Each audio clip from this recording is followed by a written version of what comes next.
So it might not look like much now, but once there's a deck there, this is going to be an amazing family space. 2 houses in 12 weeks. We're fighting all the odds to get the job done in time. This is 2 in 12. So I knew before we started that there was an issue with the sewer. We've found the whole sewer line is under there, so we're not allowed to build over it. We have to encase it in concrete. So We're basically going to have to stop work now until we got an approval to build over that sewer line. While we can't work out the back, we're just going to smash out the front.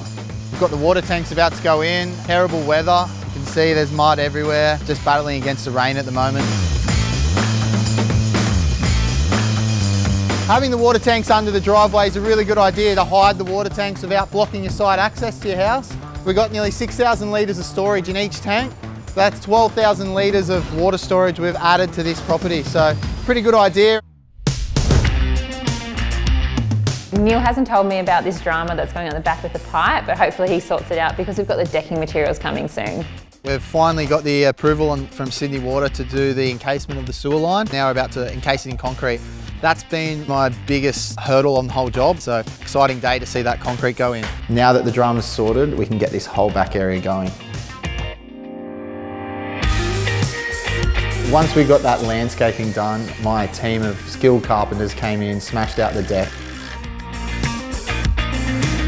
So all we have to do from here is put the plants in, put the fence up, chuck some turf down, and all done. Happy days.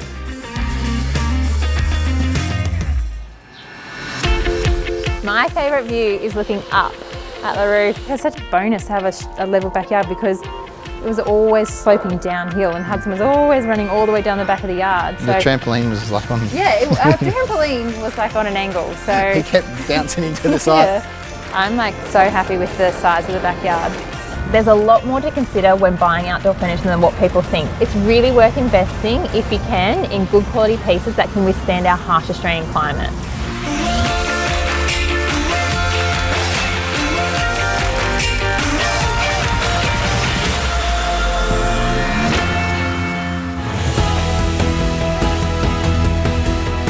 I love the outdoor furniture setting from Globe West. It so works with what I've got going on inside. It's so beautiful. And also because the ceilings are so high, I love having that big leaner mirror and it bounces the light around. But I can't go past the deck. Like, I love how the deck just flows inside. So yeah, the deck does look incredible. It's mainly because of these big wide planks we've used. Yeah. They're actually 168mm wide by 30mm thick. Yeah. So they're twice as thick as a standard board, so it'll last twice as long. Yeah, awesome. It looks so amazing. I'm so happy with the finished result. I love the furniture that I chose from La Forma. I feel like I carried the coastal concept all the way through to the outside space. Those big sliding doors from Hanlon Windows really open the space up. One of the saving tips for outdoor spaces, instead of using pots all the time, like consider using textured baskets as well. The texture contrasts with the James Hardie cladding there, so that was really successful. I think the buyers are going to love it.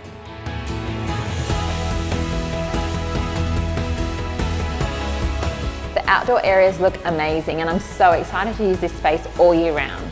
It's so good, like it's a space for Hudson to play, for the dogs to go, and yeah, it's just enough for us. I'm really happy with the backyard. We are not building the biggest duplexes in the world. There were times that I thought we weren't going to make it in the 12-week time frame. There is so much still to do. Are you going to get done?